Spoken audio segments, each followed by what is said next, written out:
السلام علیکم پیارے حضور. وعلیکم السلام. جب آپ 11 سال کے تھے آپ کیسے تبلیغ کرتے تھے؟ جب میں 11 سال کا تھا.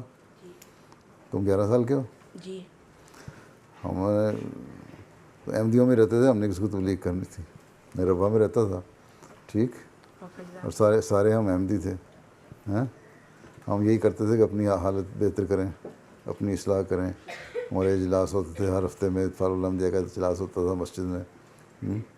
وہاں اسی طرح تلاوت ہوتی تھی, نظم ہوتی تھی, حدیث پڑھی جاتی تھی. کوئی نہ کوئی مسیح السلام کی بات کا ذکر ہوتا تھا. ہمیں نمازوں کے لیے جگایا جاتا تھا فجر سے لے کے مسجد میں آؤ. روپا میں چھوٹی سا جگہ ہوتی تھی محلے میں, صلی اللہ کر کے نمازوں کے لیے جگایا کرتے تھے. ٹھیک, صبح فجر پہ 3 گرمیوں میں 4 بجے نماز ہوتی تھی تو 3:30 بجے مجھے لوگ جگانے آتے تھے, لڑکے بچے. پھر ہم سارے محلے گھروں میں جا کے نا صلی اللہ کر کے لوگوں کو نماز کے لیے لاتے تھے. ہماری تربیت زیادہ تھی, تبلیغ کم تھی. ٹھیک.